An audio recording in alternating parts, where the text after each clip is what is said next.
Assalamualaikum warahmatullahi wabarakatuh.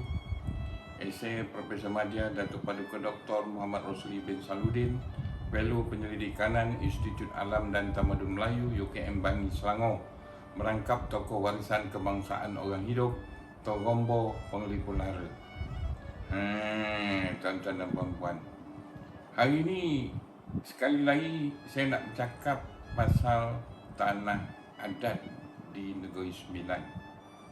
Dan saya pernah bercerita, tuan-tuan dan puan-puan, bahawa tanah adat ini adalah cukup penting kepada masyarakat adat Pepatih itu sendiri. Adat Pepatih ini, tuan-tuan dan puan-puan, meletakkan orang perempuan sebagai pewaris tanah adat. Pewaris tanah adat, bukan pemunyo tanah adat. Pewaris. Laki-laki ada hak dan kuasa kepada tanah adat. Siapa kata laki-laki tak ada hak? Siapa kata laki-laki tidak ada kuasa? Sebab kisah dan sejarah tuan-tuan dan puan-puan, pada peringkat asal nenek moyang kita buka tanah ni, tuan-tuan dan puan-puan, bila menobui hutan Banat, berbincang orang saudara kita yang datang daripada Sumatera, berbincang dengan orang asal yang ada di Negeri Sembilan, berpakat-pakat, maka dibagi-bagi tanah tu. Di kawasan situ suku ni, kawasan tu suku ni, dibagi-bagi betul. Tak ada bergorok berkelahi dah, tuan-tuan dan puan. Maka dibuka tanah tu. Maka ada ikrar ada janji sumpah di peringkat awal. Itu yang kono kita usul, kono kita kaji, tuan-tuan dan puan. Apa kata tanah itu nanti dibuka adalah untuk anak cucu cicit. Anak cucu cicit.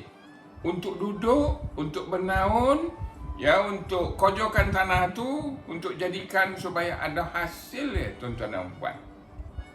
Jadi tuan-tuan dan puan, lelaki dengan perempuan saling tupang menupang, saling bantu membantu untuk membangunkan tanah tu.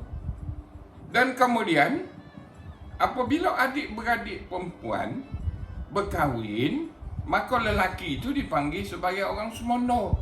Orang Sumondo inilah yang akan menjaga tanah adat ini, tuan-tuan dan puan.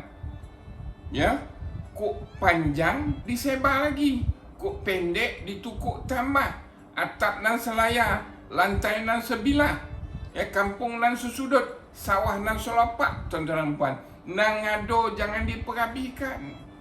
Tuan-tuan dan puan, tanah ni adalah tanah nenek moyang. Dah diikrar, dah dijanji, diwarisi, adalah pusaka tinggi, hak komuniti, hak suku, tuan-tuan dan puan. Apa pula tiba-tiba tuan-tuan dan puan, maka tanah tu dijual. Ni banyak yang dijual.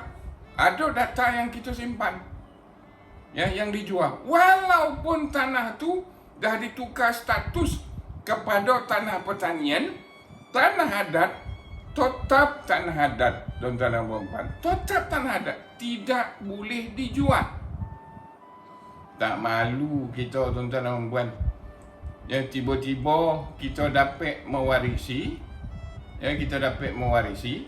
kita tak ada keluar poluh pun itu ini, sebab kita keturunan itu waris tu, maka dapat peluang dijual, maka dijual tanah tu, tak disohorkan tanah tu. Malu kita, tuan-tuan dan puan.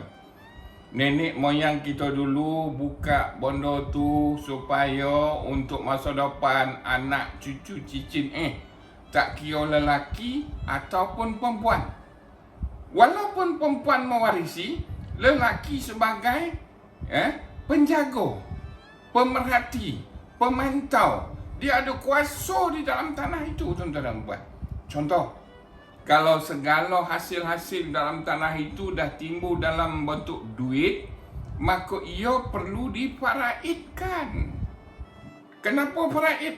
Lelaki kuasa lebih. Jangan suku bona kuasa lebih. Sebab faraid ini tanggungjawab besar. Tanggungjawab besar. Kok anak buah tak terjaga, ya, dek abah ataupun meninggal, itu tanggungjawab adik-beradik lelaki tadi. Jadi makna laki-laki ni tuan-tuan dan puan ada kuasa dalam tanah adat itu. Ada hak pakai juga di situ. Kenapa pula yang kita bising-bisingkan bahawa tanah ini diberi ke perempuannya? Bukan beri, jaga. Jaga dengan beri lain.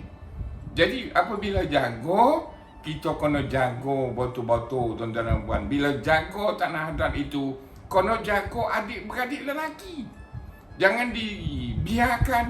Kalau bercerai dia, kita bawa dia balik ke tanah adat tu, dijemput. Kematian bini dibawa balik, dijemput, dionggokkan dekat serambi itu sampailah dia ada pengganti, tuan-tuan dan puan. Jadi tanah itu adalah hak keluarga, hak suku, sama-sama pakai. Ini ada satu lagi penyakit. Ada pula tanah itu diagih-agihkan kepada orang tu, kepada orang ni, kepada orang tu, kepada orang ni. Maka tanah tu akan jadi kocik, tuan-tuan dan puan. Kalau ada 5 adik-beradik perempuan, 5 masukkan ke dalam geran tanah tu. Sebab itu adalah tanah penyatuan, tanah keluarga, tanah berkumpul, tanah berbincang. Ya, jojak wari atas pesako, jojak pesako atas goto pesako, goto pesako ada tanda rupa. Tanah pusaka tu lah tanda rupa.